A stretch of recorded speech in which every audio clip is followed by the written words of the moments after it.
saya Nurfadila Natsir. Di sini saya selaku moderator. Kami akan memaparkan materi mengenai model perangkat lunak DevOps. Langsung saja kita ke pemateri yang pertama.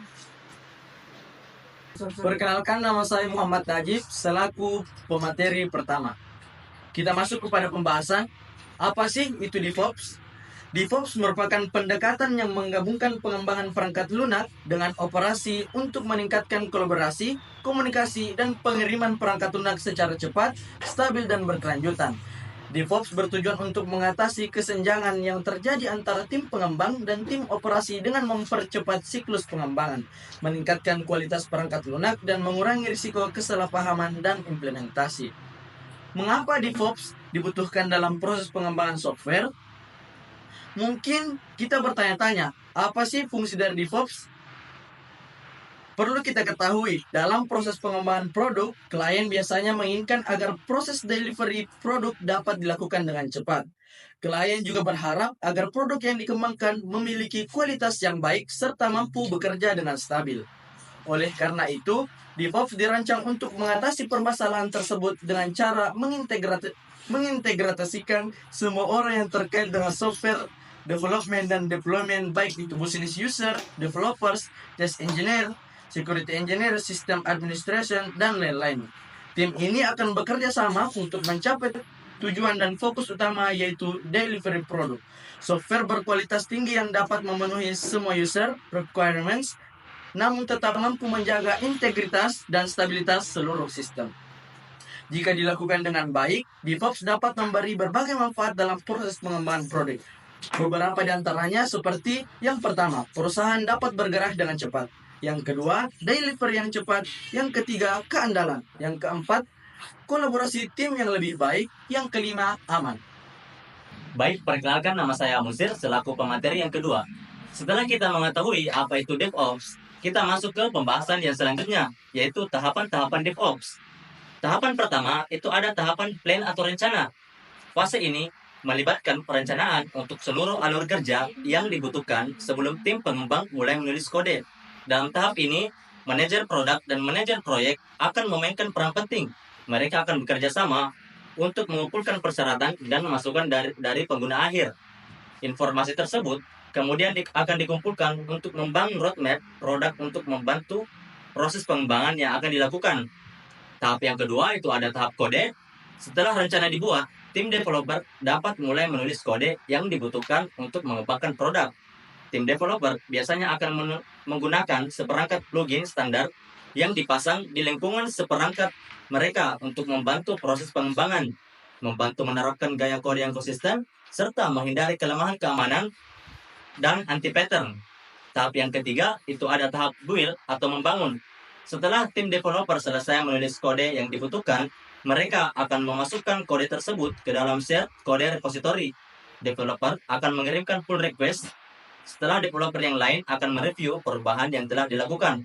Jika kode tidak memiliki masalah, maka developer tersebut akan menyetujui pull request yang telah dikirim selanjutnya.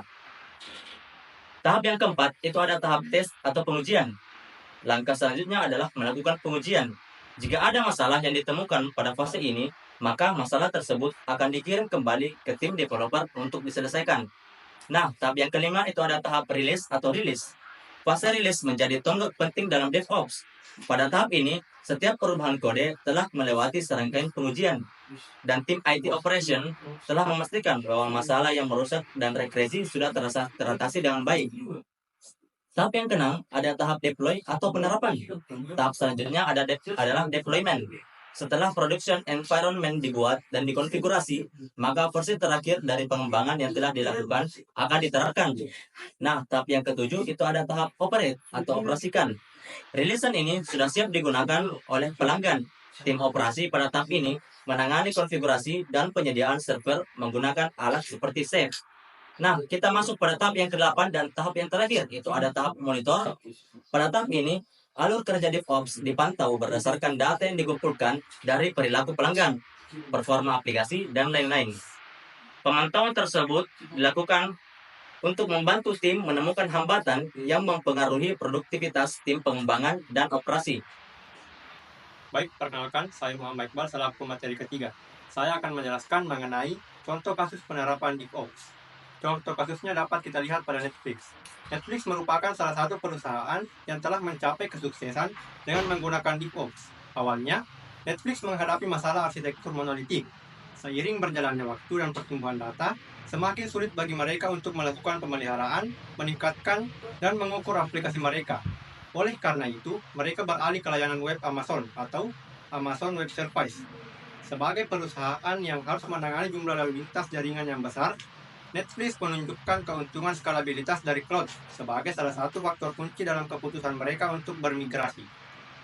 DevOps memang memiliki peran yang sangat penting dalam proses pengembangan perangkat lunak. Jika ingin melakukan transformasi digital, DevOps termasuk syarat mutlak yang harus diterapkan agar perusahaan dapat beradaptasi di era digital yang menuntut banyak perubahan. Oleh karena itu, Digital Agency dapat membantu Anda untuk melakukan transformasi digital pada bisnis Anda.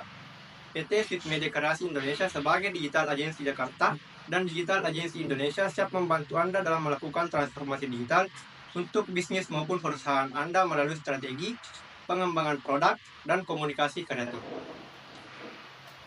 Baiklah, saya Andi Rahmania Syahri. Selaku pemateri terakhir, saya akan menjelaskan tentang contoh aplikasi berdasarkan DevOps, yaitu aplikasi Jenkins.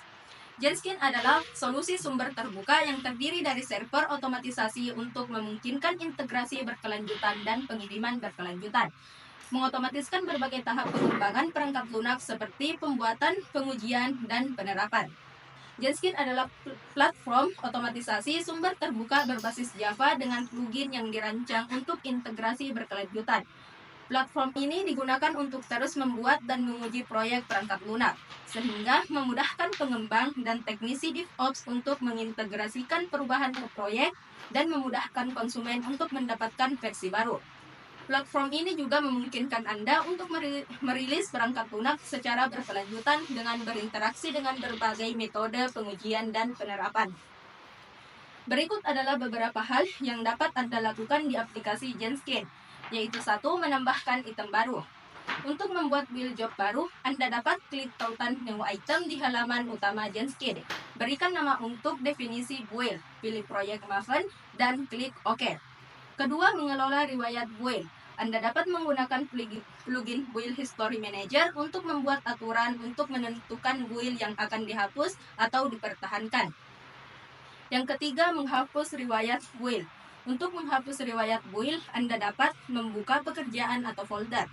Klik tautan bersihkan riwayat pembuatan di menu sebelah kiri, dan pilih tidak satu pun atau semua opsi. Yang keempat, menampilkan status build. Anda dapat mendapatkan status build dengan build result. Yang kelima, menampilkan daftar 3 build terakhir. Anda dapat mendapatkan daftar 3 build terakhir dengan Jenkins Intense.